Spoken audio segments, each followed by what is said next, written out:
In face of Earth's current environmental and humanitarian issues, would it be optimal for mankind to take to space for help? My claim is that taking to the infinite frontier of space is humanity's next great step towards solving complex environmental and Earth-based issues such as air pollution and limits in Earth's resources. There are a plethora of benefits that come from going to space, expanding space, exploring it, and harvesting resources. As Margaret Thatcher, first female Prime Minister of the United Kingdom, elaborates in this quote, Earth seems incomparably precious and unique compared to other planets in our solar system and galaxy.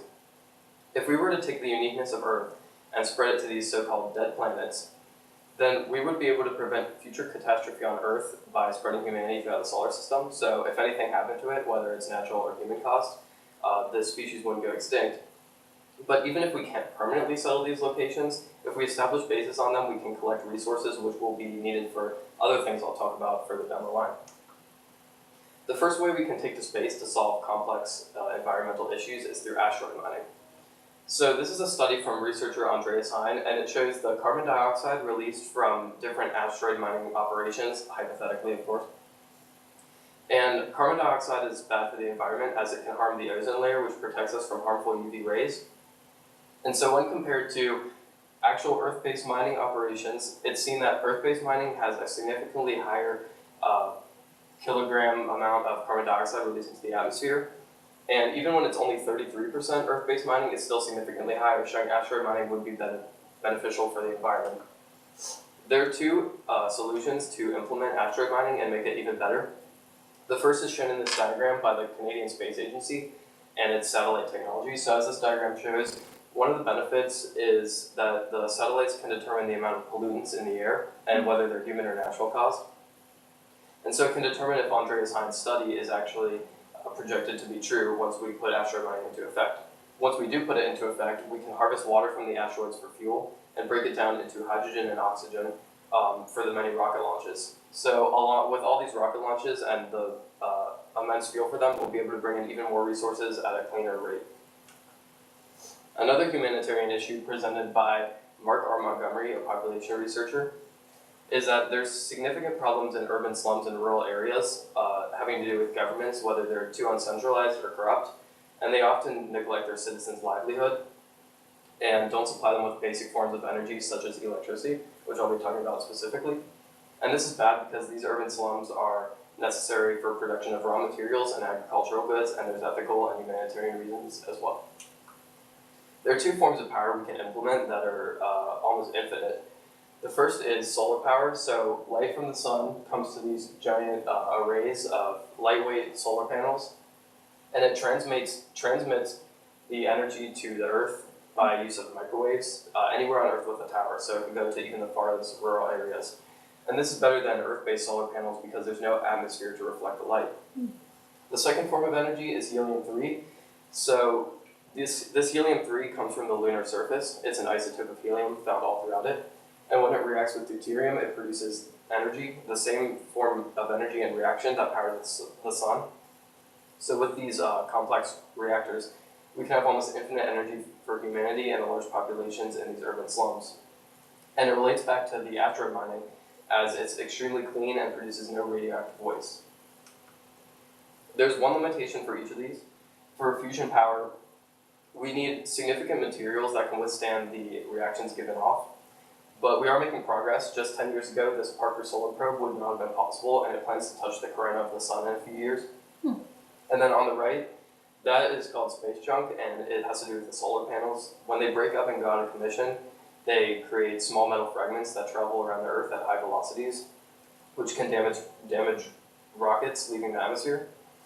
And so one way to solve this is using the previously mentioned environmental measuring satellites by putting lasers on them, which can push these objects back into the atmosphere below them burn up.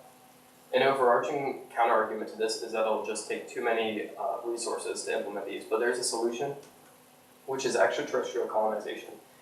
Not only will we be able to use it for the helium-3 rocket launches because there's low gravity, so it'll require less fuel, and we can get resources from the asteroids.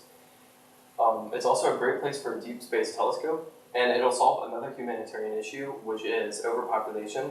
So if these bases can become self-sufficient by locating themselves near the poles where there's liquid water in the form of ice, then the bases won't need aid from Earth and can grow and free up these the population of the urban slums that I previously mentioned that have stress on them.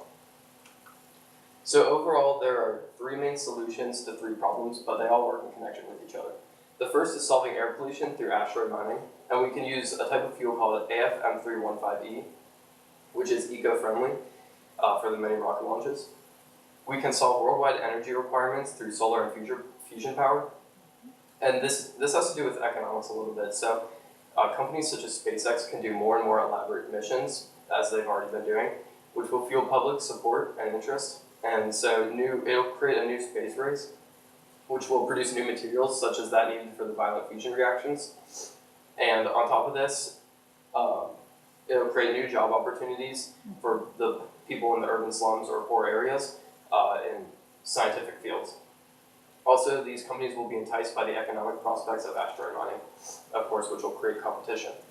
Finally, we can solve overpopulation through a moon base, along with providing us the resources for everything I previously mentioned, like the satellites, the reactors, and the rockets. It'll be able to solve overpopulation. So we should start with the moon rather than Mars, because it's just closer to everything I mentioned. And then there's two implications. Either one, there could be territory disputes over the great lands near the poles, or countries would work together. So we need to significantly advance treaties so that these countries work together.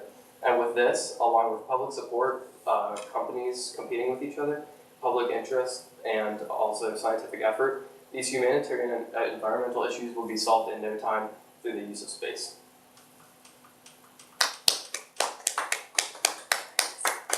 Okay, couple of questions for you, Jack. First one is, what information did you need before you began your research? And then how did that information shape your research? So originally my research question was only about environmental issues. So what I would do is I think of an environmental issue, in this case air pollution, and I think of what could we substitute it for in space to solve it. So I thought maybe asteroid mining is cleaner than normal mining. So I looked that up directly and found a specific study from Andreas Hein. And so that helped my research out, but as I kept doing that, I couldn't find more information on environmental as much, and I found a lot more for humanitarian, like R. Montgomery's source about overpopulation and not enough resources in the urban slums. So I kind of integrated humanitarian with my environmental, and this shaped my research to be a sort of broader, but it worked out in the end.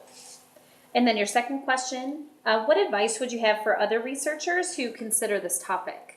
I'd say for sure focus on economic and political lenses, because I did touch with that a little bit in my conclusion, but when I was researching, I found a lot of great information online. I found this one source from a politician who works in international space markets, and he talked a lot about colonizing the moon, which I talked about in order to solve environmental issues, but he talked a lot about the political side of things, like the treaties, and the economic side of things, like inflation from the asteroid mining. So there's a lot of implications to this, and it would really go great with the scientific and environmental part.